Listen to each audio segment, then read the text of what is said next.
एक सिंपल सी कॉपी जिसमें हम लिखते हैं अपने सपने, अपनी पढ़ाई, अपनी कहानी। लेकिन क्या आपने कभी सोचा है कि ये कॉपी बनती कैसे है? क्या सिर्फ पेड़ काटकर पेपर बना दिया जाता है या इसके पीछे कोई डीप साइंस छुपा है? आज हम जानेंगे कॉपी और पेपर बनने का पूरा सफर साइंस के साथ। कॉपी का सफर शुरू होता है प्रकृति से, पेड़ों से। पेड़ सिर्फ हमें ऑक्सीजन ही नहीं देते, बल्कि पेपर का मेन रॉ मटेरियल भी होते हैं। पेपर बनने का असली सीक्रेट छुपा है एक केमिकल कंपाउंड में, जिसका नाम है सेल्यूलोस।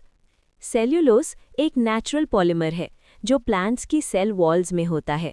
इसी सेल्यूलोस के फाइबर्स मिलकर बनाते हैं स्ट्रॉन्ग और फ्लेक्सिबल पेपर। पेपर इंडस्ट्री के लिए स्पेशली फास्ट ग्रोइंग ट्रीज जैसे यूकेलिप्टस और बैम्बू उगाए जाते हैं। इन्हें साइंटिफिकली कट किया जाता है ताकि फॉरेस्ट बैलेंस बना रहे। लकड़ी की बाहरी लेयर यानी बार्क को हटा दिया जाता है, क्योंकि बार्क में अनवांटेड इम्प्योरिटीज होती हैं जो पेपर क्वालिटी को खराब कर सकते हैं। अब लकड़ी को छोटे चिप्स में तोड़ दिया जाता है। इससे सरफेस एरिया बढ़ जाता है और केमिकल रिएक्शन एफिशिएंट हो जाता है। ये स्टेप सबसे इम्पॉर्टेंट है। वुड चिप्स को एक डाइजेस्टर मशीन में डाला जाता है। यहाँ उन्हें हाई टेम्परेचर और प्रेशर के साथ केमिकल्स जैसे सोडियम हाइड्रोक्साइड और सोडियम सल्फाइड के साथ ट्रीट किया जाता है। इस प्रोसेस को कहते हैं क्राफ्ट प्रोसेस। इसमें लिग्निन नाम का सब्सटेंस तोड़ दिया जाता है, जो सेल्यूलोज फाइबर्स को चिपका कर रखता है। लिग्निन एक नेचुरल ग्लू जैसा होता है जो वुड को हार्ड और स्ट्रॉन्ग बनाता है। लेकिन पेपर के लिए हमें फ्लेक्सिबल फाइबर्स चाहिए, इसलिए लिग्निन को रिमूव किया जाता है। केमिकल प्रोसेस के बाद हमें मिलता है एक सॉफ्ट फाइब्रस मटेरियल जिसे पल्प कहते हैं। ये पल्प ही पेपर का बेस होता है। पल्प को अच्छी तरह वॉश किया जाता है ताकि सारे केमिकल्स और इम्प्योरिटीज निकल जाएं। अगर वाइट पेपर बनाना हो तो पल्प को ब्लीच किया जाता है। इस प्रोसेस में ऑक्सीजन, क्लोरीन डाइऑक्साइड या हाइड्रोजन पेरोक्साइड यूज होता है।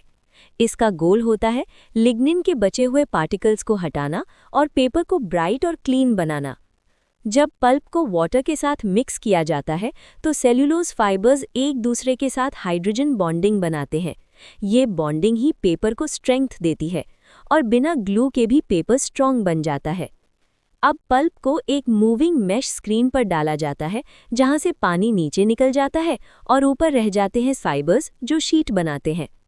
इस वेट शीट को रोलर्स के बीच प्रेस किया जाता है ताकि एक्स्ट्रा वाटर निकल जाए और फाइबर्स टाइटली बाइंड हो जाए। अब पेपर को हाई टेम्परेचर सिलेंडर्स के थ्रू सुखाया जाता है। ये स्टेप पेपर को फाइनल स्ट्रेंथ देता है। पेपर को स्मूथ बनाने के लिए कैलेंडरिंग प्रोसेस होता है, जहां रोलर्स के थ्रू उसकी सरफेस पॉलिश की जाती है। कुछ पेपर्स पर स्पेशल कोटिंग लगाई जाती है, जैसे क्ले या केमिकल्स, ताकि प्रिंटिंग क्वालिटी और ब्राइटनेस और बेहतर हो जाए। अब पेपर को बड़े रोल्स से काटकर छोटे शीट्स बनाई जाती हैं, जो कॉपी के लिए यूज होती हैं। मशीन्स के थ्रू पेपर पर लाइंस प्रिंट होती हैं। ये भी एक प्रिसाइज प्रिंटिंग टेक्नोलॉजी होती है। पेजेस को जोड़ने के लिए अलग अलग टेक्निक्स यूज होती हैं, जैसे स्टेपलिंग, स्टिचिंग और ग्लू बाइंडिंग। ग्लू में पॉलीमर्स यूज होते हैं जो स्ट्रॉन्ग बॉन्डिंग देते हैं। कॉपी का कवर सिर्फ डेकोरेशन नहीं होता, ये प्रोटेक्शन भी देता है और मार्केटिंग का भी एक इम्पॉर्टेंट पार्ट होता है। हर नोटबुक को चेक किया जाता है, पेपर थिकनेस, स्मूथनेस और स्ट्रेंथ को टेस्ट किया जाता है। रेडी कॉपीज को पैक करके मार्केट भेजा जाता है और फिर ये आपके स्कूल या घर तक पहुंचती हैं। एक सिंपल सी कॉपी जिसमें लिखी होती है आपकी मेहनत, आपके सपने और शायद आपका फ्यूचर।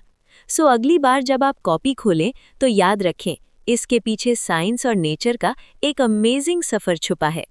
अगर आपको ये डिटेल्ड जर्नी पसंद आई हो तो लाइक करें, शेयर करें और चैनल क्रिएटिव विला को सब्सक्राइब ज़रूर करें।